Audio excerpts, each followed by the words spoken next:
वाला है। और जो बातें मैंने कही थी कि सरकारी स्कूलों की व्यवस्था अच्छी कर दो, उसमें थोड़ा सुधार आया है। मैंने एक अखबार में खबर पढ़ी कि सुधार आया है स्कूलों में, सरकारी स्कूलों में। सुधार की परिभाषा क्या होती है आपको पता है? कि लोग अपने बच्चों को सरकारी स्कूलों में भेजने लग जाए तो मान लो ठीक हो गया। हाँ। लेकिन और ये बात करी शिवरात्रि से 6 महीने से चल रही। अब मैंने कहा मैं खुलेआम नहीं बोलूंगी क्योंकि आपको शर्मिंदगी होगी। मैं चुनाव से पहले भी नहीं बोलूंगी, लेकिन अब मुझे भय लग रहा है कि चुनाव के बाद जब सरकार बनेगी तो उसमें मेरी बात सुनी भी जाएगी या नहीं।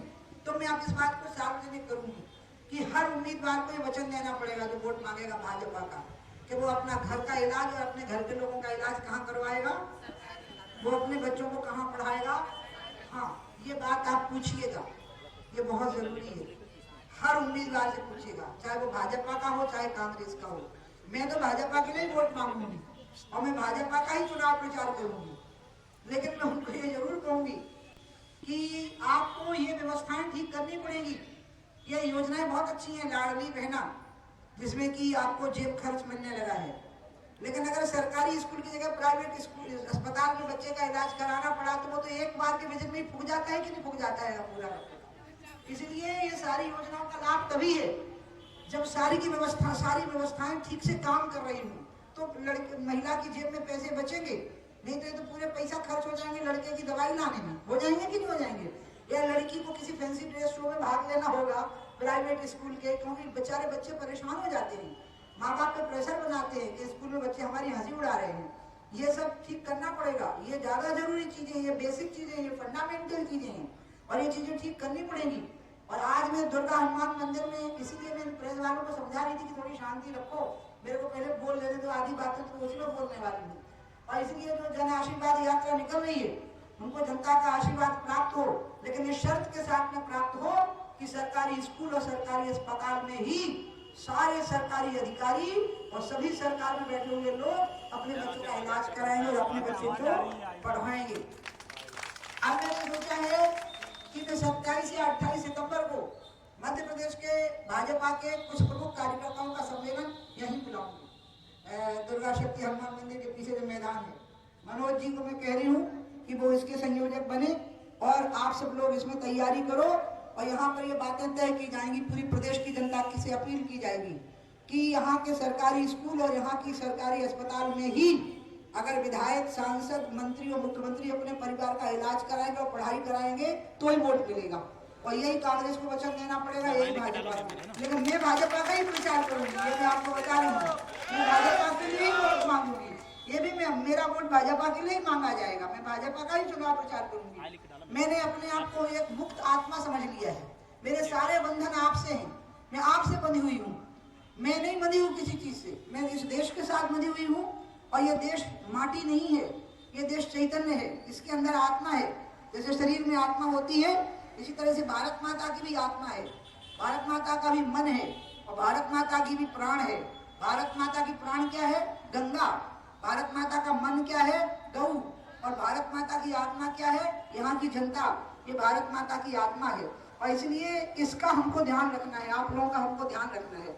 और इसलिए तैयारी करिए आप सभी लोग 27 या 28 सितंबर में कभी, क्योंकि अनंत चतुर्दशी के समय पर मैं करना चाहती हूँ।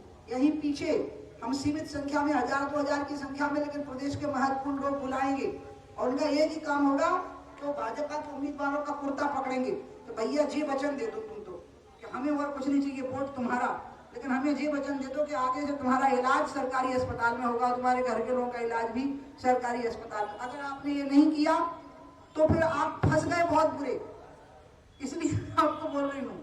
और आपको लगेगा कि मुझे क्या हो गया ना, हमने पहले से तैयारी की थी कि मैं यहाँ बोलूंगी ये बात, क्योंकि ये वो जगह है जहाँ से मैंने घोषणा की थी और अंत में देखिए आज वहाँ पर बैंक खुल गई तो कहीं कुछ खुल गया।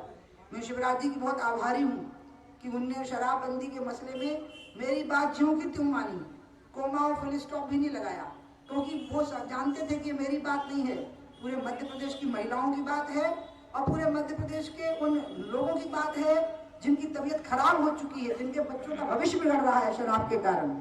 इसलिए शिवराज जी को मैं बहुत धन्यवाद दूंगी और आशीर्वाद भी दूंगी।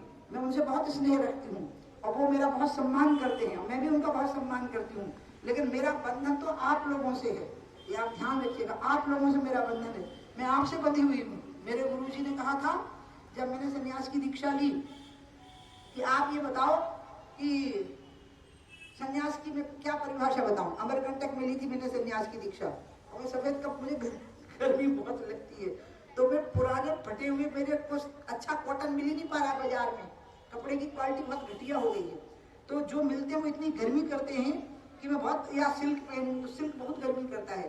तो ये 3-4 साल पुरानी फटी हुई शर्टें निकाली हैं, धुल धुल के फट गई, चिंदियां उड़ गई हैं इनकी, सिलवा सिलवा के पहन रही हूँ, क्या करूँ, मिल ही नहीं रहा अच्छी क्वालिटी का कॉटन। ये मनोज वगैरह ने बनवाए मेरे लिए, तो वो उसमें रोए निकल आते हैं, ऐसी बेचैनी होती है। तो हमने सोचा कि चलो फटे कपड़े पहने रहेंगे, हमको क्या फर्क पड़ता है, इन सब कपड़े से व्यक्ति की पहचान नहीं होती है ना, व्यक्ति की पहचान तो उसकी प्रतिबद्धता से होती है। तो इसलिए आप ये मत सोच लेना कि मैं आज अचानक भावावेश में बोली हूँ, नहीं, मैं तय किए थे कि मैं आज बोलूंगी। मेरी माँ माता बेटी बाई, उनने एक बहुत बड़ी बात मुझे कही थी, पानी पिलाओ, जब मैं, जिनके नाम पे आज हमने पेड़ लगाए हैं, ये लाल फूलों के पेड़ लगाए हैं गुड़हल के, ये हनुमान जी को भी प्रिय हैं और दुर्गा माता को प्रिय हैं। और मैंने मनोज को कहा कि माता बेटी बाई वेलफेयर फाउंडेशन का रजिस्ट्रेशन हो गया है, अब इस रजिस्ट्रेशन के जरिए हमको अनेकों सेवा के कार्य करने हैं, लेकिन पहले दुर्गा हनुमान मंदिर में मुझे पेड़ लगाने हैं। और मैंने ये मुझे बोला भी, इतवार को सवेरे सवेरे कैसे लोग आएंगे, हम हमें लोग चाहिए ही नहीं, मीडिया होगा तो ठीक, और नहीं होगा तो वीडियो भेज देंगे, तो देख लेंगे ये लोग, तो हो जाएगा काम। मैंने यही बोला था कि इनके एकों की सहारा तो मेरा यही लोग है, नहीं तो मेरी बात तो इतनी लोगों तक रह जाएगी, आगे जाएगी तो इनके सहारे पे जाएगी ना मेरी पूरी बात। तो इसलिए मैंने ये तय कर लिया था कि 5 लोग भी होंगे, मनोज मैंने कहा था, लेकिन मुझे सुबह 10 बजे आके पेड़ लगा देना है, इसलिए आज मैंने यहाँ पे पेड़ लगा दिया। और मैंने ये तय कर लिया कि मैं ये मन की बात आप लोगों को बोलूंगी, इसलिए बोलूंगी क्योंकि अगर मैंने ये नहीं बोली और ये चुनाव ऐसे ही निकल गया तो बाद में तो आप समझ लो पट्टे खाते में लिखे गए फिर, इसलिए पूरी शर्तें पहले रखनी पड़ेंगी और वो पूरी शर्तें पूरी होनी चाहिए। मैं यहाँ की विधायक कृष्णा गौर को भी कहूंगी, मैं उनको 3 बार बोल चुकी हूँ कि यहाँ की बाउंड्री वॉल बना दीजिए, कुत्ते घुस आते हैं पीछे से। अब मैं अब सार्वजनिक तौर पर कह रही हूँ, मीडिया के जरिए भी कह रही हूँ, कार्यकर्ताओं के जरिए भी, कि जल्दी से जल्दी बाउंड्री वॉल के लिए पैसे दे दें ताकि ये बननी शुरू हो जाए। इतनी सी बात है और कुछ नहीं चाहिए। हमको हमारा भाजपा पर पूरा आशीर्वाद है, पूरा सहयोग मेरा भाजपा के लिए रहेगा। भारतीय जनता पार्टी मेरी पार्टी है, उसने मेरे को 6 बार सांसद बनाया, 2 बार विधायक बनाया, मुख्यमंत्री बनाया, केंद्र में 11 साल में मंत्री रही हूँ केंद्र में, पहले अटल जी के साथ 6 साल और फिर मोदी जी के साथ 5 साल। मेरे कपड़ों वपड़ों को देख के लगता नहीं है कि, सबको लगता है कोई भिखारी आ गया भीख मांगने के लिए, लेकिन मैं बहुत मंत्री रही हूँ, बहुत मुख्यमंत्री रही हूँ, तो इसलिए, लेकिन हूँ ऐसी अफलातून टाइप की।